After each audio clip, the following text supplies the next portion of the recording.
Hello, and welcome to the Truthwards podcast, where we discuss the details of natural solutions for chronic health conditions. I'm Natalie Kasana, and I'm so happy and grateful that you are listening. I hope you will enjoy it or get something useful out of this series. In this first episode, you'll learn about why I'm launching this podcast, what I hope to accomplish with it, and my own experience resolving a chronic health condition using natural solutions. Specifically, I'll share every detail of my experience trying to find relief from eczema naturally, and what actually worked for me in the end, so that you could try exactly what I did yourself if you wanted to. I'd like to start by noting that the views and opinions shared during this podcast are my own and do not reflect the views of my employer or any affiliated organizations. That equally applies to any guests that may appear on the podcast as well. Additionally, because we will be talking about health topics, I want to make clear that I am not a licensed healthcare professional, and any advice shared on this podcast is not meant to be a substitute for professional medical advice, nor a guarantee that the same results would be seen by anyone else. I would always encourage anyone to seek the opinion of a healthcare provider before trying any possible healing paths. It is important to establish a clinical diagnosis and assess possible risks or interference with current medications. All right, a few details to kick off this podcast. Yes, this is actually an old-fashioned legit singing mic, not really a typical podcast mic. I used to be a musician in a past life, and if you have a perfectly working mic, why buy a new one, right? Yes, I'm actually going to take sips of whatever drink I have. It's not just a prop to look natural and relaxed. And no, I'm not going to always ask you to hit the subscribe button. You're a big person, and if you want to do that, you already know how, so it's totally up to you. Okay, finally, let's get this podcast started. I'm on a mission to find out the truth about the power of natural solutions to heal chronic health conditions. That is where the name of this podcast comes from. Truthwords is a seldom used but real English word that means moving towards the truth. I struggled for over a decade trying to get rid of my own eczema, and when I finally realized what the answer was for me, I couldn't believe it. Then I saw my baby suffer with eczema over his entire body, and I was at a loss because what had worked for me didn't apply to him because he was a baby. By pure luck, I stumbled upon something else which worked amazingly well for him. Then I saw my husband suffer for a year and a half from severe chronic lower back pain, only to discover a solution that seemed like magic. And here is what kills me. When I tell other people these solutions that clearly worked in front of my eyes, that seem too good to be true or too difficult to actually pull off, but they're not, they don't believe me. They continue to suffer through their eczema or back pain, keep going to doctors who don't know about these natural solutions because they're not proven. And even if they did believe me, what about all those people out there who I'll never meet, who I'll never get to share my story with? Are they just supposed to suffer forever, suffer for decades more until they hopefully maybe stumble upon something that works? No. That is simply not acceptable. I suffered too much. My baby suffered too much. My husband suffered too much. I can't imagine everyone else suffering out there with no hope. It's time we collect these stories scattered across the internet, down rabbit holes and comments on Reddit and Quora. It's time we collect these stories in enough detail that they can be replicated, analyzed, and insights can be extracted across them. It's time we collect all these stories in one place so people don't have to keep looking and hoping to find a needle in a haystack. People have suffered enough. In the US, 60% of adults have a chronic health condition. 1 in 4 adults, 25%, have 2 or more chronic health conditions, and 40% of children suffer from a chronic health condition. And these rates have only risen in recent decades, despite the advancement of conventional medicine. And the economy is suffering as a result, too. Chronic condition care drives 90% of the nation's $4.1 trillion cost annually in healthcare. The CDC estimates the yearly economic loss due to people being out of work from chronic health conditions at $300 billion. How did we get here? Since we still don't understand the root cause of many chronic health conditions, drugs merely suppress the symptoms, but don't necessarily get to the root cause. Natural solutions have the potential to get to the root cause, help the body get in alignment, and actually resolve the symptom, whereas drugs simply mask the symptom but don't actually fix it in the long run. Trust me, I know I'm not the first person to talk about this topic. There are many people out there who have been working for a long time to try to make strides on this problem. Health practitioners, individuals who have experienced great results like myself, and many people are really making great progress. But the problem remains that there are many natural solutions out there, and it's really hard to understand which solution is most effective for which chronic health condition, or which combination of solutions for each individual person is most effective. Imagine you went to the doctor for a headache and they told you, just go home and take a medicine. So you go home and you try Tylenol, and then you try Motrin, and then you try Excedrin, and then maybe you try a heavier drug like Nurtec or something like that. And you're just kind of experimenting because you don't know which is the most effective drug. Similarly to that, people know they should improve their diet, improve their lifestyle, reduce stress in their life, but they don't know exactly how do you improve your diet, or which supplement would be most effective for your condition, or how do you reduce stress in your life when you still have to take care of the kids, pay the bills, go to work, manage all the day-to-day issues that happen. It's impossible, right? You think, I can't reduce the stress in my life. But maybe there are ways, and we just haven't yet tied those details to the chronic condition to understand if I just make this small change in my life, I could see a huge impact. That is why I want to collect a really large number of stories across many different chronic health conditions, and then be able to extract the insights that were most effective across these stories, and eventually link them to related research to really understand and get to the most impactful changes you can make in your life right now. I want to save you time and effort in getting to that most impactful solution. Now, promising stories are like promising compounds found in a lab. By themselves, they're just a story. I'll be the first to admit they are not proof of anything. But collected en masse, in detail, we will start to see the patterns that emerge. And over time, we'll start inching towards the truth that lives within each story. The truth as to why they were effective for that person, why a person saw something that in their observation was associated with that action or that change that they made in their lifestyle. My goal is to collect the stories of people addressing their own chronic health conditions using natural solutions. As I've said, that doesn't mean it's right or proven. It's data. So what is data? It could be described as a collection of observations, organized and stored.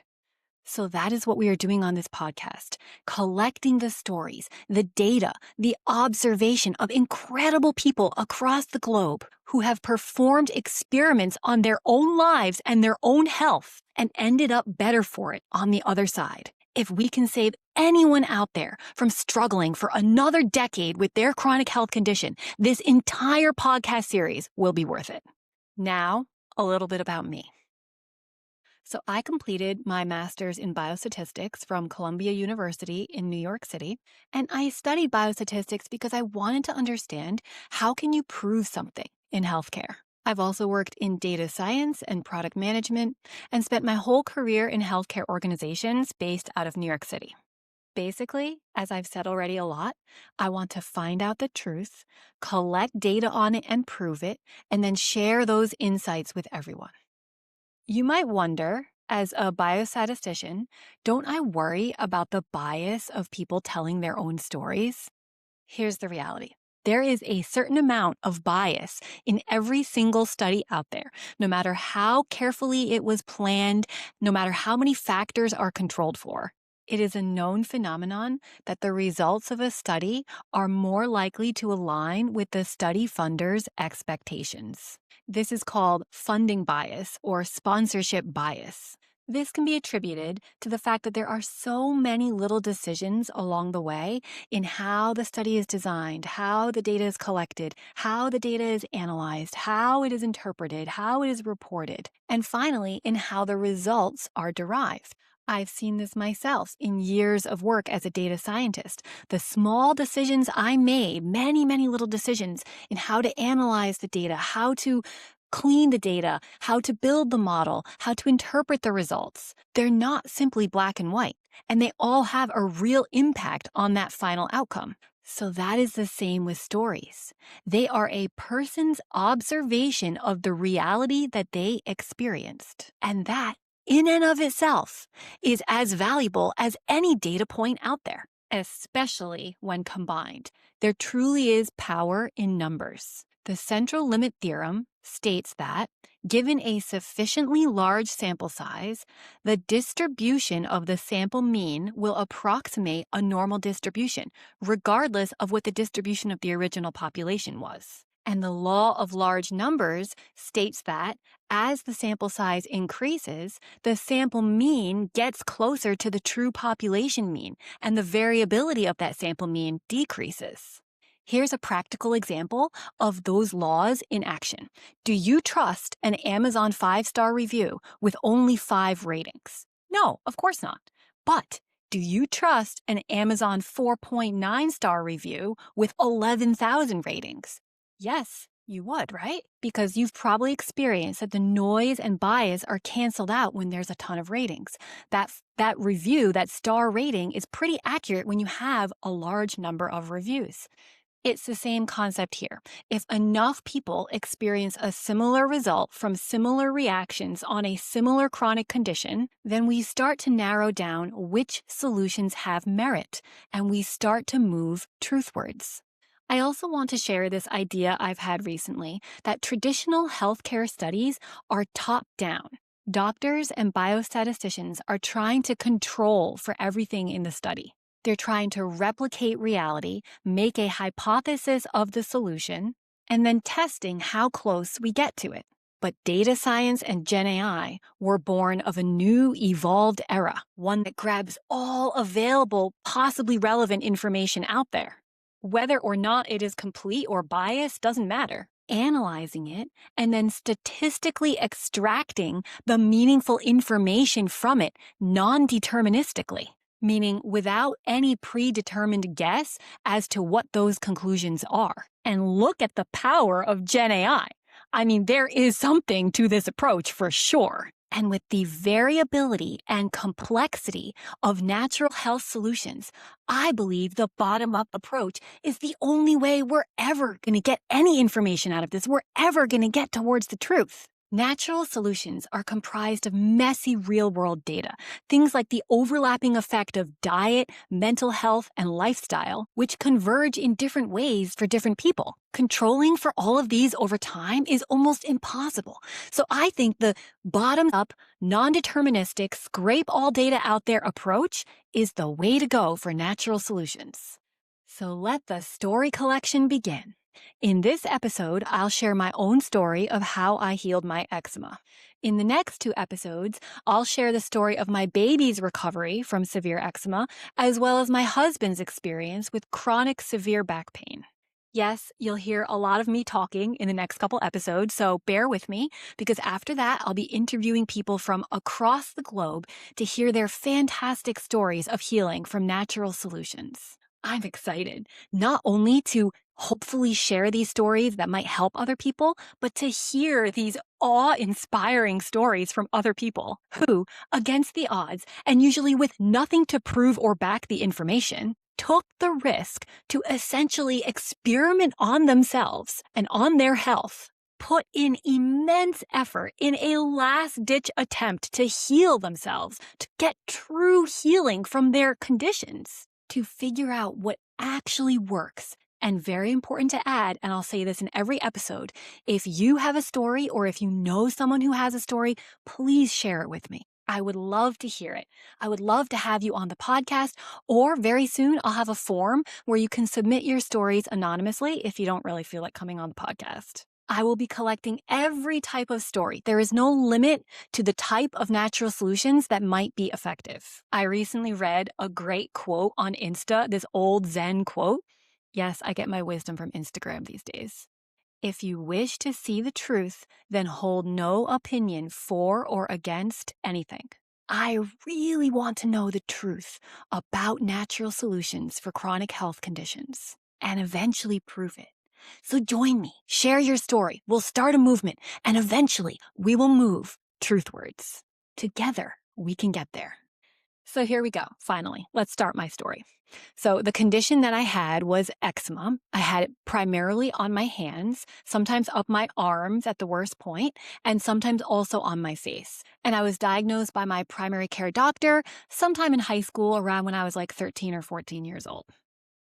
The main symptoms I experienced were red skin, really dry, really itchy. The skin got like thick and it would get like weepy and oozy and also flaky at times. It was really gross. And sometimes that would happen on my face as well. And it would get like swollen and my face itself would kind of become puffy. There would be these raised bumps that itch a lot and that kind of ooze this clear fluid. Sorry, guys, I know it's TMI, but get used to it on this podcast.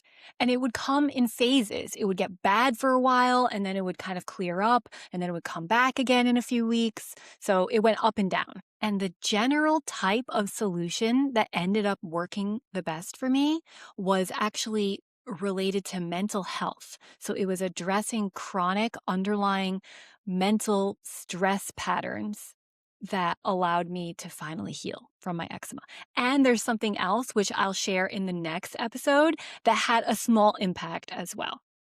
But the main healing came from addressing those underlying mental patterns or mental health. But overall, I have experienced complete 100% relief from my eczema. Now, a little bit about my childhood, my background. I grew up in upstate New York in the country.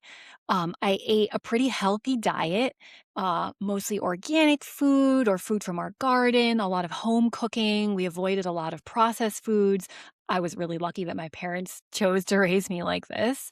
I ate a diet that included meat, fish, eggs, dairy, lots of fruit and vegetables. My parents emphasized the importance of, let's say, addressing stress in your life, the power of eating healthy food, and they really tried to minimize the number of drugs that we took when we were young. Like even for like earaches when we were sick, we used onion juice and hot water bottles, and we really tried to avoid antibiotics as much as possible. If necessary, for something like strep throat, we still did take them.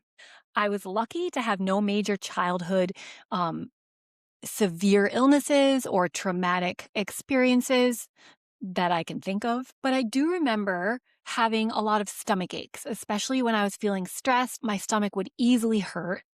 And I do remember experiencing a lot of constipation and bloating in high school. So how did it all start? It started when I was, like I said, maybe like 13, 14 years old, and I started getting involved in a lot of activities, and I was really busy, and it was stressful trying to keep up with all of that. And I started to notice on the back of my hand, like a little like itchy few raised bumps, and I was like, huh, what's that?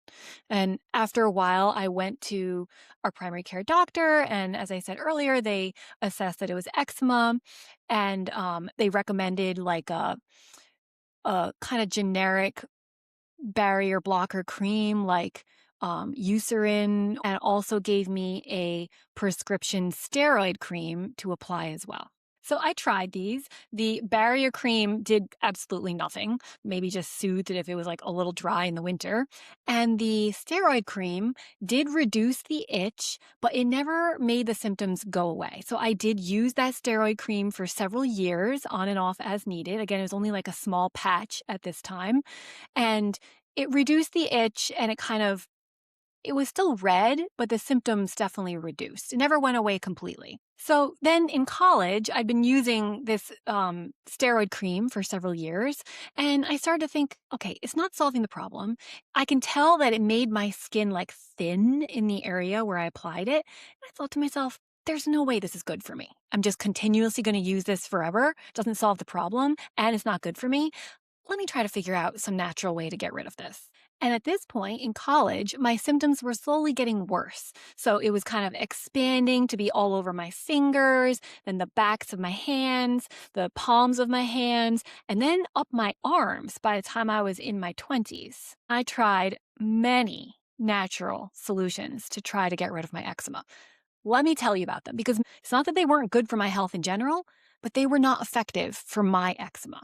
So first of all, in college, I tried a very strict gluten-free diet for about 2 to 3 years. During this time period, I didn't have any wheat at all. I ate a lot of rice and oats, but no wheat. And after that 2 to 3 year period, one day I was like, you know what? I'm just going to try a slice of pizza and see what happens. My sisters had ordered a box of pizza and I was like, I really want a piece. So I just had a piece of pizza and you know what? Nothing happened at all. Nothing. So needless to say, I discontinued the gluten-free diet and went back to enjoying my life. Another thing that I did spend a lot of time on in high school and college is practicing meditation or mindfulness. And particularly, I used the teachings of Eckhart Tolle and his Power of Now books. And I tried to apply those and practice those quite regularly. And I did experience a lot of peace and reduction of, let's say, day-to-day stress and anxiety from that work I did on meditation, but it did not resolve the eczema. Another thing I did is in my 20s, I went vegetarian. So I had grown up eating meat, fish, basically anything. And then I cut out all meat and fish, although I still had dairy and eggs. And at this point, I was not gluten-free anymore. So I was eating all types of grains as well. At some point in my early 20s, I did see a naturopathic doctor, and he did some sort of a stress test and assessed that he thought my liver was overburdened and that I should try doing a detox diet and detoxing basically everything in my life. He recommended getting a water filter, which I did. I went with a Berkey filter. It's a gravity-based, carbon filter-based filter. He also recommended avoiding dairy, but I didn't want to cut out dairy and eggs because I was vegetarian at that point and I wanted to make sure I was getting enough protein. But I definitely minimized it and just had like a additive-free whey-based protein shake. And he also recommended plain, pure shea butter to apply for relief. So not as a solution, but he said that other patients of his had found that raw shea butter was the most relieving and soothing for eczema when you're struggling with the symptoms. And I did find that that was actually effective. Of all the lotions I had tried, plain shea butter made it feel the best when it was the worst. Another thing I tried. So I went to a Chinese acupuncturist and herbalist, and I went there for acupuncture thinking, I'm going to try acupuncture. It's pretty effective for a lot of things. But he actually recommended for me, for eczema, that I do a series of herbs. So I do not know what was in these herbs, but I got these packs of very bitter tasting liquid. So I took them, I think twice actually, for a period of a few weeks. I took these herbs regularly, and I mean, there may have been some slight improvement, but again, none of these solutions had any major dent or impact to the severe eczema that I had. And at this point, again, it was progressing. It was like up my arms at times. So really uncomfortable. And all of these solutions I kept trying, but were not really effective. I regularly went to yoga classes. I did workouts. I ran. I worked out maybe 2 or 3 times a week in the gym, as well as running indoors and outdoors pretty regularly. I ate a relatively very healthy diet, organic, minimized processed foods, lots of fruit and vegetables. It was higher on the protein side, I would say, and lower on the carb side.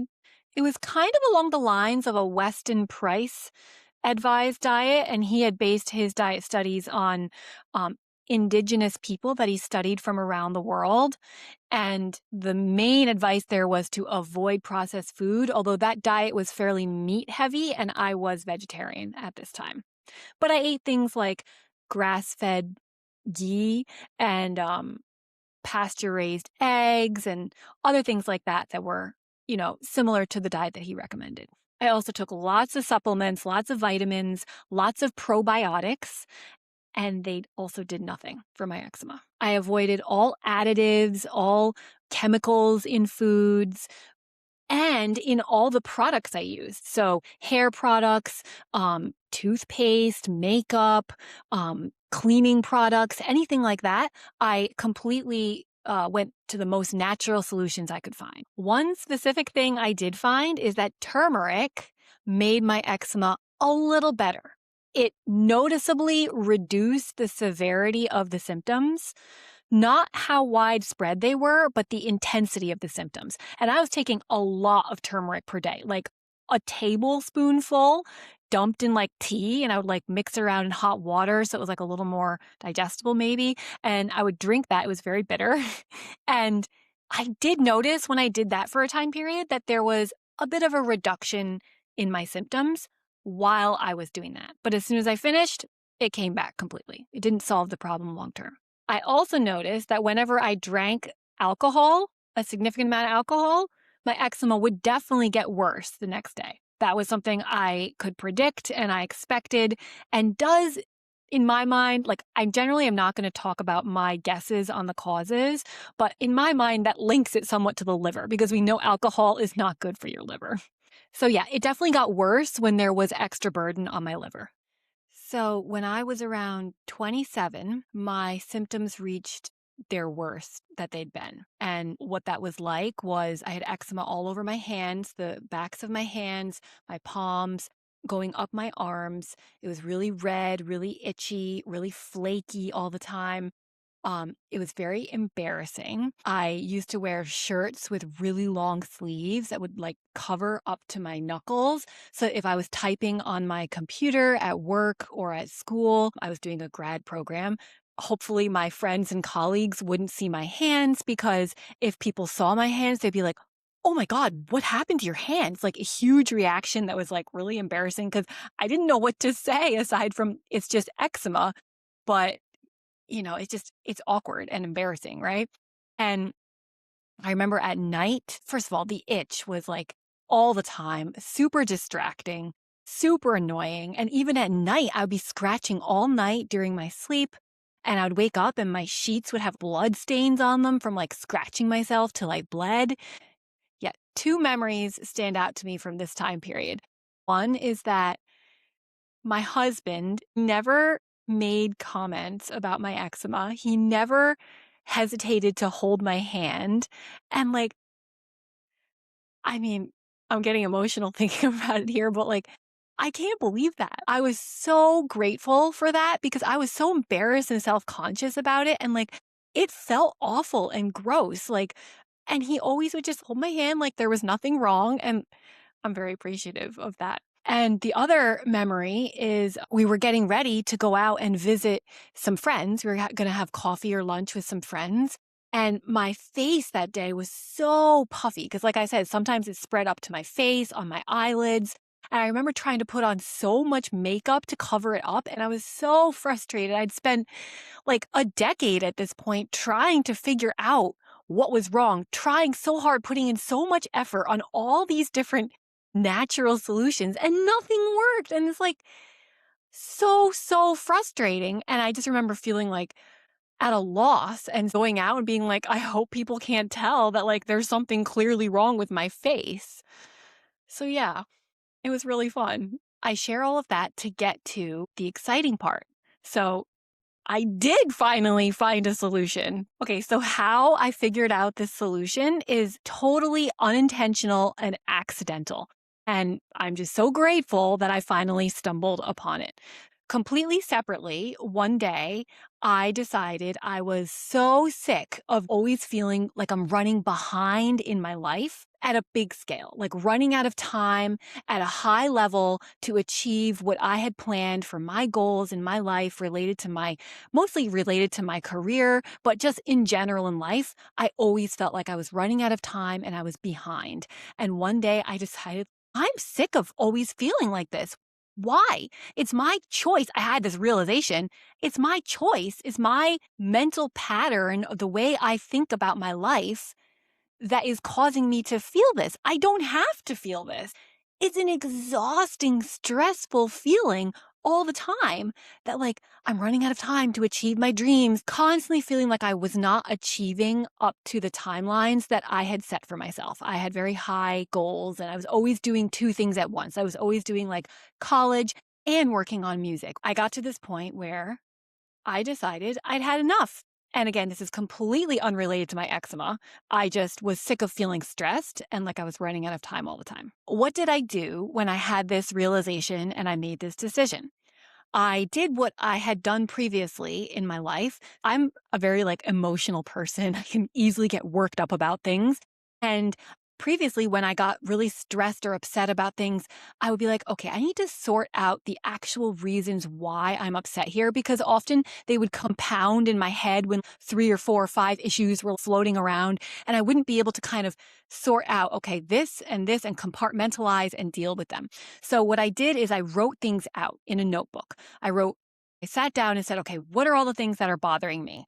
And in this case, it was about time. Why do I feel like I'm always running out of time? What are all the factors in my life that are making me feel like I'm running out of time? And I just wrote them all down in detail, as honestly as possible. And then I thought, okay, first of all, how can I address each of these? How can I change my plans so they're more realistic? And then what I realized as well for this particular mental pattern or thought pattern was I had to change the subconscious narrative that I was always thinking. I was always thinking, I'm running out of time. I'm behind. I'm late. I'm not working hard enough. I'm not keeping up. I kind of replayed those thoughts continuously every day. I realized that. I was like, I don't need to do that. I can change the thought pattern that I feed myself with relation to time. So partly I changed my plans and my goals and I shifted my expectations. And partly I just decided I'm not going to be running out of time anymore. I'm going to live in the present moment, accept where I am in my life in the present moment, be okay with that, and set my plans going forward in a more realistic fashion. All things that are completely in my control because I'm the one that created them in the first place, right? And I mean, at 27, it's time for a little update, right? Update on the plans. So every time I caught myself thinking, oh, I'm running behind, or every time I felt that feeling that I now recognized as being, I'm running behind in my life, I would replay the new phrases that I had written out for myself. And specifically, they were something like this.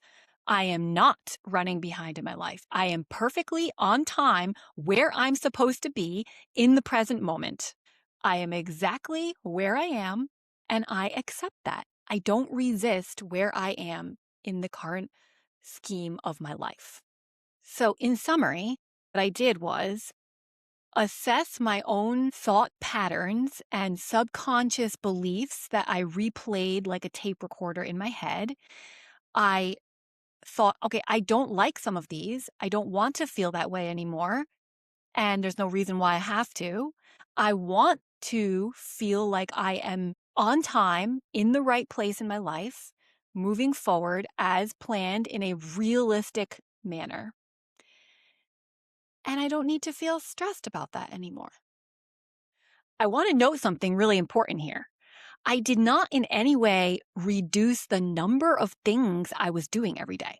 I was still doing a ton of stuff. I decided to go back to school shortly after that. I was studying for the exams and applications. So I didn't reduce the overall stress level, just how I thought about it. Like my to-do list for the weekend, I tried to make them more realistic and be okay with the fact that I didn't always get everything done. People often say, reduce your stress. And you think, I can't cut things out of my life. You don't necessarily have to.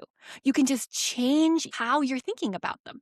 Maybe it's how you're interpreting it or how you're viewing it that could shift and that could relieve the stress you feel about those things. And that was the case for me. Now you might wonder, is it really hard to change these thought patterns that are so subconscious? I was surprised it was not hard at all. And that's why I was like, why didn't I realize this earlier? Why didn't I do this before? Literally, now that I was aware of those patterns, every time a thought like that came up, I would just be like, I don't want to think that anymore. And I would change the narrative to the one that I'd written out. Like, I'm on time. I got this. I'm good. I'm not stressed about time anymore in my life. it was almost like once I was aware of it, I could just change it easily. The hard part was becoming aware of it, that it was even a problem. So overall, it only took a few weeks for me to shift this thought pattern and not really feel stressed about that anymore. Now, when did I notice that something might be changing with my eczema? So a few weeks after I settled into this new way of thinking, I noticed my eczema was going away a little bit. Like it was feeling a little better. And I didn't get too excited at first though, because eczema for me always came in waves. There'd be like a flare up, it would be super itchy, and then it would kind of, you know, flake, and then it would kind of die off. And I think, oh, maybe it's going away. And then it would always come back a few weeks later. So I didn't get too excited at first. But a few weeks after that, I started to notice that it really was getting better. It really was kind of easing. And within about 2 months, I kid you not, my eczema was completely gone. I had like clear, beautiful skin all over my hands and my face, and there was nothing left. Of course, I was so happy. I was so relieved. The itch alone was like such a relief to get rid of. And I'm getting emotional again, even though I've talked about this so much before, but like the feeling of accomplishment after a decade trying to figure this out, it was incredible. And I think anyone can relate to that feeling when you try so hard to accomplish something and then it finally works. It is like the best thing. You just feel like you're floating on clouds. And the timing of this was impeccable. I was about to travel to India to meet my in-laws, and my skin just became perfectly clear, perfectly normal.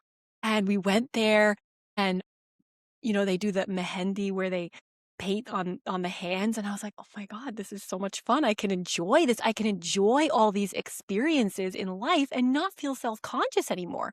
So achieving this was not only a relief physically, that I no longer had to deal with the itch, or socially, that I no longer felt self-conscious, but it felt like, oh, I've tried so hard and I finally figured it out. And that felt like such a success. Now, to be fair, it wasn't even intentional. All the things I tried didn't actually work in the end. It was something completely different that I stumbled upon, but I was just so grateful that I'd finally figured it out. So, oh my God, just a remarkable life experience to figure that out. And along with some other experiences that I'll share, the major driver for me wanting to start this podcast and try to, first of all, share my experience. Hopefully it'll help others. Collect everyone's experience, because everyone has different solutions that worked for them. And it might not be the same as mine at all. And even the next episode, I'll share a similar story that's completely different. So honestly, it was just a great experience overall, and I'm so glad I was able to figure it out in the end. From the time that I first realized I had these chronic, stressful mental patterns to the point where my eczema completely faded away was probably about 3 to 4 months. And also, my eczema completely went away at that time. But about 3 to 4 years later, it actually came back in full force. And this was a time when I was going to grad school at Columbia. I was studying biostatistics, and I was doing that part-time while still working full-time. And it was very hard for me. I didn't have a great background, I would say, to lead up to studying biostatistics, but I really wanted to study it. I wanted to understand, how do you prove something in healthcare? It was very stressful, and I was very tired, and my eczema slowly came back, and I thought to myself, okay, I know I'm stressed. I know I'm tired, but what am I going to do? Like, quit grad school? No way. Like, I'm going to keep going. I'm going to figure this out. I was like wearing really long sleeve shirts again. And even though I tried to meditate a lot, I tried to be calm, I was unable to get rid of it again, even though I had previously solved it. And, I finished grad school successfully. I made it through with, surprisingly, a very decent GPA. And I got a job. I switched jobs into the field I wanted to work in data science. And I was like so relieved and so happy. But my eczema didn't go away. And I was like, that's so weird. I'm not stressed anymore from school. I thought it was just the stress of school and the exams and the time pressure and all that. And after a while in the new job, I would think I was around like maybe 32 or something like that. So about 5 years after the original point when my eczema first went away, I remember thinking, okay, what chronic mental stress patterns am I now carrying that have lasted from grad school into my job? And, I thought I was fine, but something was still bothering me. So I did the exact same exercise that I'd previously done. I thought, what is still bothering me? Like, what is making me tense these days and nervous and worried and stressed? And pretty quickly, I came to the realization that I still had a major fear of failing when it came to applying what I had learned in grad school to my job. Because remember, grad school was very stressful for me, and I was always worried I was going to fail the next exam. I dug deeper in my own mind to try to understand why that was. Like, why am I still afraid that I can't do it? And I realized it was a carryover feeling that I would fail, that I wouldn't be able to figure it out, that I would lose my job. And I had this feeling that I had had in grad school of almost like imposter syndrome. Like, I shouldn't be here. I'm not smart enough or good enough at math to do this. And I had that same feeling in my current job that the other data scientists around me were just way better and way faster and way smarter. And I just couldn't do it and couldn't keep up. And when I identified that pattern, I quickly realized also, but wait a second, I did successfully complete grad school. I did successfully complete every assignment. I didn't fail. Okay, I did fail a few exams, but still, overall, I didn't fail the whole thing, right? Like, I successfully made it through and got a job. I had successfully completed many assignments at work too. So I've realized every time I get an assignment, I figure it out. I put in the work needed, I focus, I research, and I figure it out every time. And I trained myself to tell myself I can do it. I've proven again and again and again and again that I can do it and I will not fail. And each new assignment I get, I'll just do the research needed, I'll figure it out, and I will successfully complete it. I've seen again and again that I was able to do that, so why wouldn't I be able to do it again? So I logically convinced myself that I could change that pattern and that it's not something I should be afraid of anymore because I've proven many times that I have succeeded in those situations. And this took a few weeks of reiterating that pattern in my mind. Every time I would get a new assignment at work or, I'd face a challenge, I would have that same kind of instinctual fear, like, oh gosh, what if I can't figure it out? And I had to quickly say, nope, I can do it. I will do it. I will figure out each step needed and I will get through. And again, within just a few weeks after successfully changing this thought pattern, my eczema, which was back to full-fledged eczema, completely faded away again.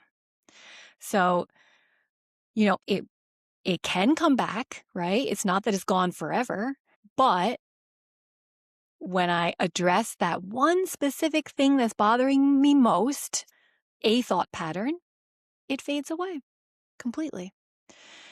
And I'm so grateful for that. So it's not that it's a permanent solution. Well, it is, but it's just that it can recur. The cause can come back. So the solution is effective, but if the cause comes back in a different form, the solution needs to be applied again. And since then, it's never returned in full force. It's only come back in small patches. I would say it's about 90 to 95% completely cured. Now, spoiler alert, in the next episode, I'll share the solution that ended up working for my baby who had really bad eczema. And I actually applied that to myself too. And my eczema 100% disappeared completely. No spots ever coming up. So I think it's a fascinating thing to think about is maybe a huge portion of it is these chronic mental stress patterns, but there could be some other factor that could be beneficial as well. which I will share in the next episode. Now, side effects. I want to address side effects because all conventional medical treatments have side effects, or at least address whether or not there are known side effects. And many of them are usually negative. And I want to point out that there were no negative side effects whatsoever from getting rid of my chronic mental stress patterns. I mean, that's pretty much only a good thing, right? And there were additional beneficial side effects. For as long as I can remember, since high school and definitely in college and after that, I had a continuous, tight feeling in the right side of my chest. And when I would get really stressed, it would spread into my shoulder and down my arm. This really tight, painful kind of achy feeling. I never knew what it was. I still don't know what it is. But when I dealt with those mental stress patterns, that feeling completely disappeared. How did other people react when I told them my story? I mean, they were really happy for me that I had experienced such relief, but I don't think people fully believed that that was what had actually cured my eczema, because obviously one story doesn't prove it, and it's a little far-fetched to believe that that's the only thing that cured the eczema or that made it go away. But that is what I hope to get out of this podcast. If you collect enough stories and pull the similarities out of them, as I've already stated many times, you can start to get a better idea of similarities between those stories, and then you start to believe them more. I think people might have thought, oh, it's just the seasons, it was definitely not seasonal. I had horrible eczema during the summers when I had it. I want to share a few realizations that I had. I think the most important thing or things that I realized from this whole experience are it's a lot easier than I would have thought to actually change your thought patterns. The hard part is pinpointing or identifying what they are, what are the problematic thought patterns, or even realizing that a thought pattern could exist and could have that negative of an impact on you. That awareness and realization, I wouldn't have guessed. Otherwise, I would have done it a long time ago. So that's the hard part. Actually doing it, I didn't find to be that difficult. Another important thing that I learned is you don't have to take years and years to heal your eczema. If you identify the root cause, or at least the biggest trigger for you, you could heal it very quickly. Mine disappeared in weeks, maybe months. And some other things I learned, well, I learned a ton from all the things I tried that actually didn't work for my eczema. And I think overall, they did make my health a lot better and improved other aspects of my life, even though they were not actually impactful, that impactful on my eczema. Like I said, there were minor improvements when I took turmeric or reduced, drinking alcohol a bit, but nothing got rid of it completely. So I definitely don't regret all of that action I took for a decade trying to figure it out. And the cool thing I learned from that is all those things were not the cause, which is in and of itself useful information for someone like me who wants to figure out what is the truth here.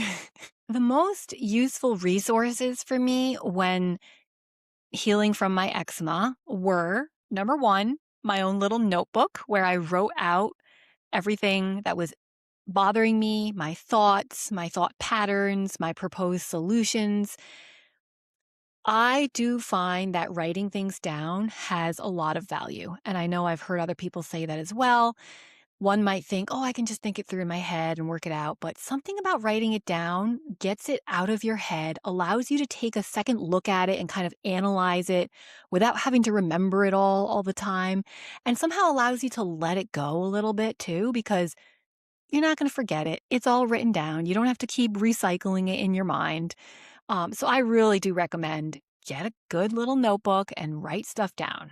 Just write out your thoughts. And also, even though I did find that mindfulness or practicing meditation didn't actually cure my eczema, it was extremely beneficial in helping me get through the stress or manage the stress on a day-to-day basis when I was dealing with it. So I would highly recommend this little book called Practicing the Power of Now by Eckhart Tolle.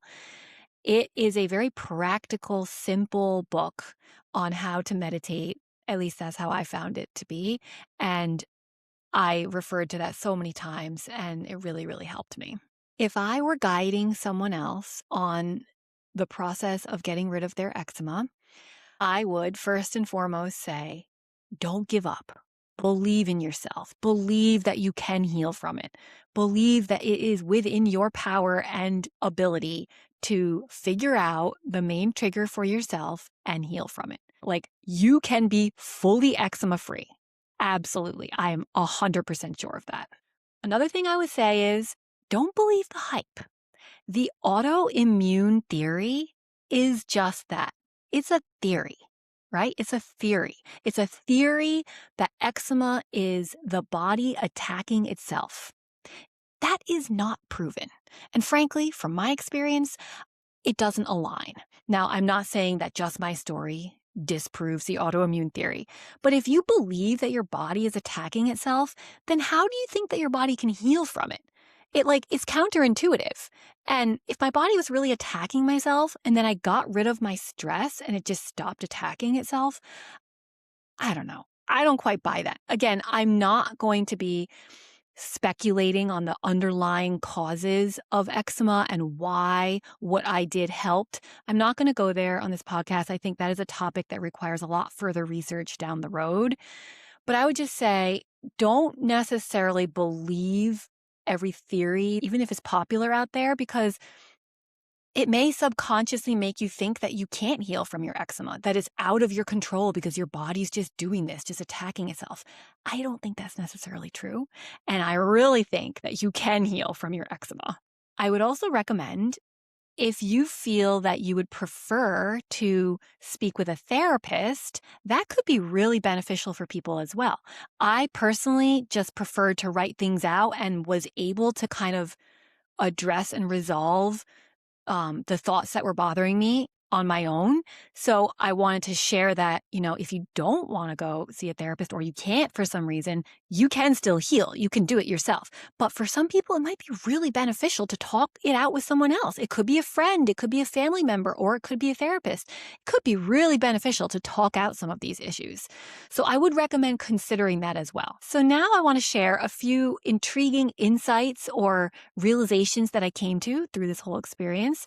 And the first one is, my very physical symptoms were essentially triggered by a very mental cause. And it's not something that I would have thought was the case. It's definitely not something that I heard from doctors or anyone else around me. You'd think that a physical symptom mainly has a physical cause, right? Like cold weather, exposure to a certain chemical. That's why you need to put on barrier lotion and all these things that are the typical recommendations around eczema. But no, for me, it was a very mental trigger and cause. So that's kind of ironic and something that carries through some of the other stories that I'll share in the next couple episodes, that sometimes a physical symptom has a very mental trigger or cause, and sometimes maybe a very mental ailment could even have a physical cause. So there are variations in that. Now, it could align as well that there is a physical cause or trigger of a physical symptom, for sure. But just being open to the idea that maybe a physical symptom could have a mental cause is something that I think could be helpful. Another realization or insight I had was both times when I discovered or realized what the chronic thought pattern was that was triggering my eczema. If I boil down the essence of those thought patterns, they're both around fear. Fear of running out of time and fear of failure. And if you think back to what we've heard about our ancestors, they had like fear of being attacked by like a wild animal, and then their fight and flight adrenaline kicked in, and that was beneficial to help them escape. That fear was beneficial for a short-term stressor, short-term cause of that fear. But nowadays, people have long-term underlying stress that puts their body into a constant fight or flight mode. And that's really unhealthy. And that's essentially, I think, what happened to me.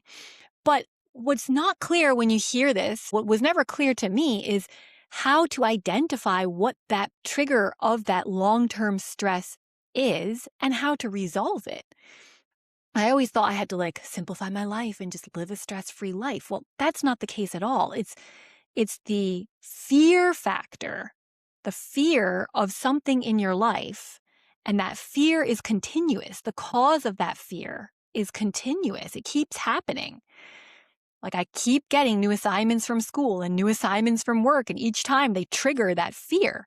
So addressing that fear and learning to not be afraid or potentially eliminate the source of that fear, that is something that we need to be able to address and articulate. And I think that's not talked about enough, is how to actually get rid of that chronic kind of stress and fear.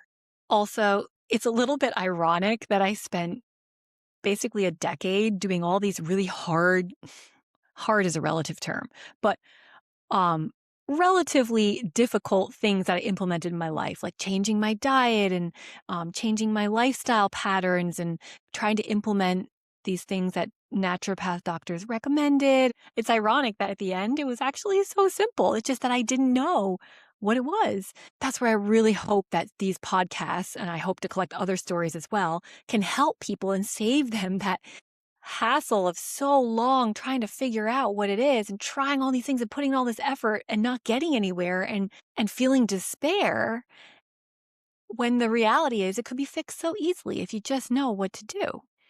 And lastly, to conclude this part of telling my story of my eczema experience, I want to emphasize that my story is my story, and the solution that worked for me was the most effective for me.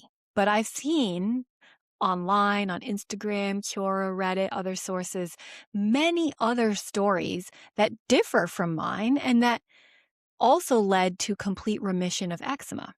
So, I would encourage you to think about whether my experience might apply to you. If you think it does, then maybe it's worth trying what I tried.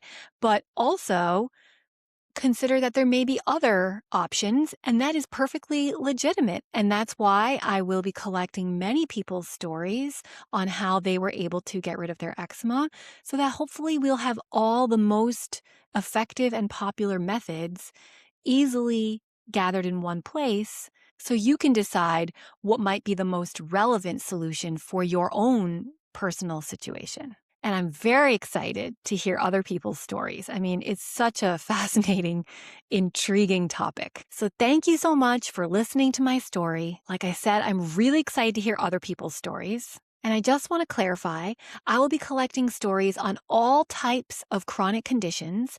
If you have a story of how you were able to heal yourself from a chronic condition with natural solutions, I would love to hear it.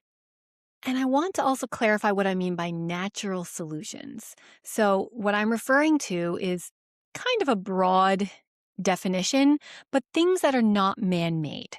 So not like a drug or a surgery, things that are, related to diet, mental health, lifestyle shifts. Those are the kinds of interventions that I'm interested in understanding how effective they could be and which specific ones are most effective for which chronic condition in people's experience. And I want to add that I'm interested in situations where a natural solution helped to relieve the chronic condition by at least 50%. I understand that it might not always be a 100% remission, and there still could be value in the reduction that is seen by a natural solution, even if it's a partial reduction.